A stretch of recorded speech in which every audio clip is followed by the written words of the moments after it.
The Red Sox #1 draft pick is putting up video game numbers in their first month of professional baseball.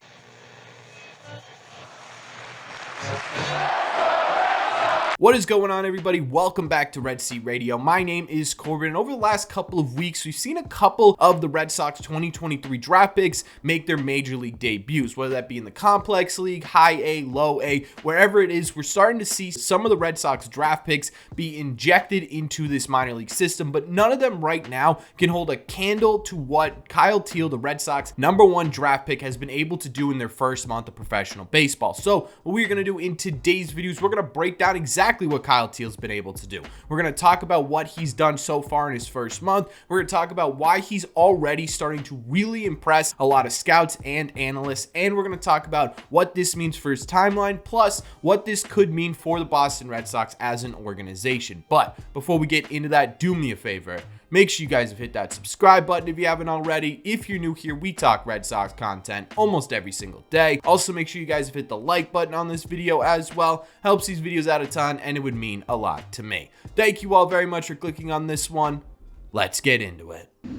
So when I was saying his first month of professional baseball, I wasn't kidding, because today, September 3rd, marks exactly 1 month since Kyle Teel's major league debut on August 3rd. Now, he made this major league debut in the Florida Complex League, where he only played 3 games and had 9 plate appearances. In those plate appearances, he had a ridiculous .429 average, an even more ridiculous .556 on base percentage, and an .857 slug, good for a .246 WRC+, or in 3 games of the Florida Complex League, Teal was about 146% better at the plate than the average player in the Complex League. Now, the Red Sox, realizing just how good Kyle Teel was in the Complex League in such a short amount of time, immediately promoted him. And not just a normal promotion where you go level to level. No, the Red Sox looked at his tools and looked at what he was doing in the Complex League and decided he wasn't just ready for the next level, he was ready for the level after that. And the Red Sox promoted him promptly after just 3 games in the Florida Complex League to high A baseball, where Kyle Teel had finished out the rest of his first month in professional baseball. And he did not slow down. In this last month, he played 13 games with the high A affiliate, and he currently has a .380 average with a .484 on base percentage and a .460 slug, good for a .167 WRC+, or again, right now he is hitting about 67% better than the average player in high A baseball. But it's not just his slash line statistics that have people really excited about what Kyle Teel could look like in the future as he moves up through the Red Sox organization. It's also how his at-bats have looked, because right now he is showing in his first month a really exceptional zone awareness and command of the strike zone. In those 3 games in the Complex League, he did not strike out a single time. He had a walk rate of 22%, which was basically he walked twice, right? Obviously a small sample size there, but that is carried over and translated really well into high A baseball, where Kyle Teel has almost the same amount of walks as he does strikeouts right now. He currently has 10 walks compared to 11 strikeouts, and what this gives him is almost a dead even walk to strikeout ratio. Right now, his walk to strikeout ratio is at 0.91, which essentially means for every strikeout Kyle Teel has, Kyle Teel is also walking 1 time, which is, again, a really encouraging sign to see from a prospect who really had never played professional baseball before, right? He played in college, but this is his first taste of professional baseball, and so to carry over that zone awareness, not only in the Complex League, but in high A as well, is a really encouraging sign. I like to say it all the time, but one of my key things when I'm looking at how a prospect could be as they grow and mature and move up through the minor league system is taking a look at their zone command, right? Because if they can control the zone in the batter's box in a level, right, where like Kyle Teel is right now, he's got a pretty dead even strikeout to walk ratio. As he moves up through the minor league system, those adjustments you have to make going from high A to double A to triple A, and eventually triple A to Major League Baseball are going to be a little bit easier because you understand what your strike zone looks like. A key example of this is Triston Casas, right? Casas understood what his zone looked like, and out the gate, he struggled with actually making contact inside the zone, but he was able to make those adjustments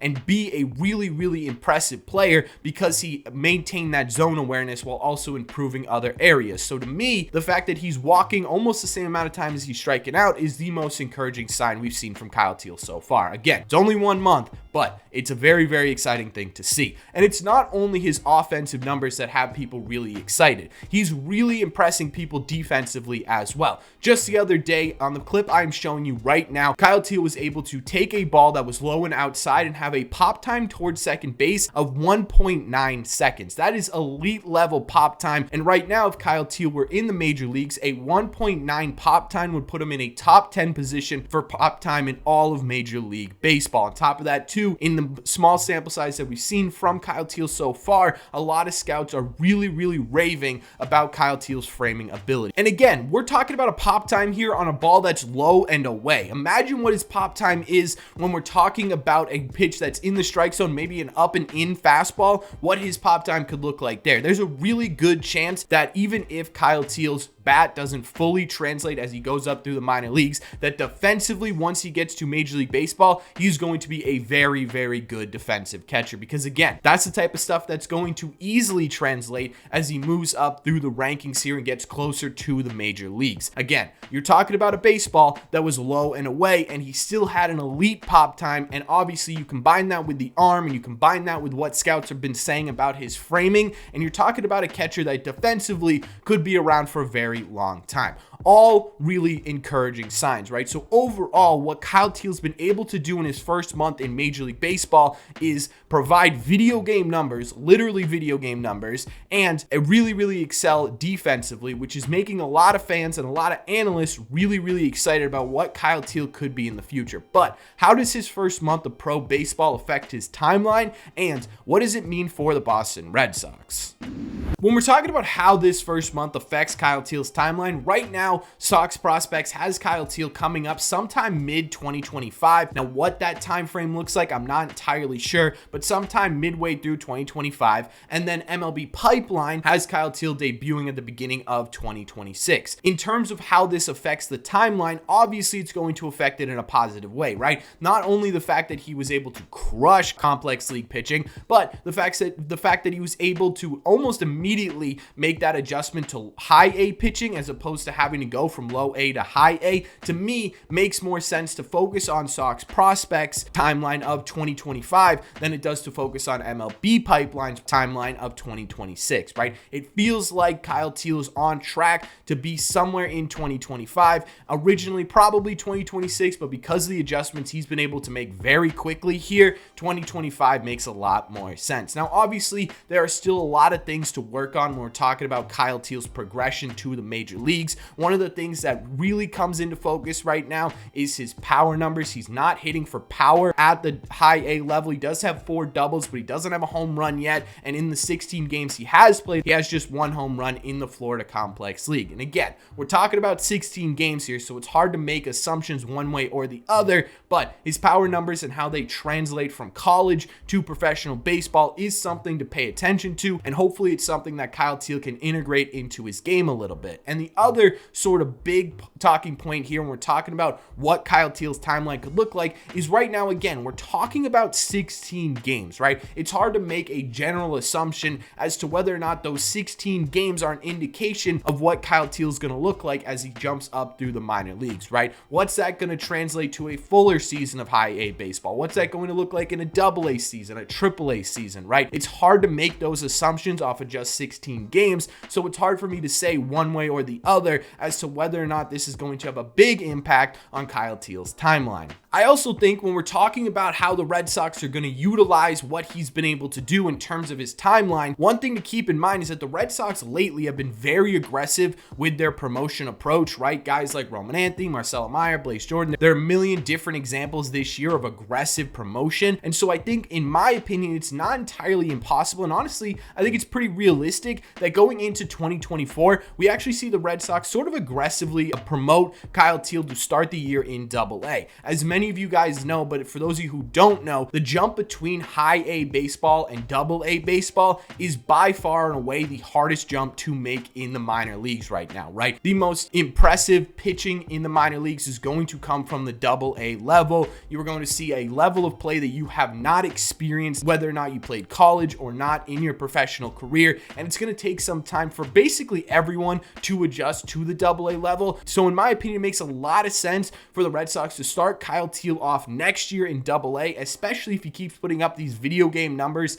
in high A to finish out the season. That way it gives Kyle Teel an entire season of being able to make adjustments at the AA level without throwing off his timeline all that much. The AA level is such a massive jump. It makes sense to me, and I'm sure it makes sense to the Red Sox, to give him as much time as possible in AA to make that adjustment before you try and push him to the next level, which would be AAA, and then probably pretty quickly to the major leagues. So again, in my opinion, in terms of the timeline for Kyle Teel, I don't know if it affects it all that much because of this incredible month, but it does make it a very realistic possibility that going into 2024, you see Kyle Teel at the AA level, either right away or very early on. As for its effects on the Red Sox as an organization, it's exciting, right? When was the last time we had a top 100 catching prospect in the system? And yes, I understand that while Kyle Teel sort of fell into the Red Sox lap, they still had to make that decision to draft him. They had to put their faith into him instead of the 13 other teams that passed on him, and they didn't. It's really exciting that that's paying off early on, and it's also really exciting for Red Sox fans because over the last couple of years, the guys who the Red Sox have drafted in the first round specifically have been high schoolers, right? So the image of their impact is pretty decent on into the future. With Kyle Teel, because he played in college, because he's a little bit older, because he's a little bit more experienced, we could start talking about what his impact could look like on the Red Sox, possibly as soon as the end of next year, which is a very, very exciting thing to say for the Red Sox organization and for fans themselves. And I think overall, when we're talking about what Kyle Teel's been able to do this month, he's been able to put up video game numbers. He's been able to be impressive both in the batter's box and behind it defensively. And it's something that the Red Sox fans should start getting really excited about, right? Kyle Teel looks like he could be the real deal, and he's showing it immediately since coming into professional baseball.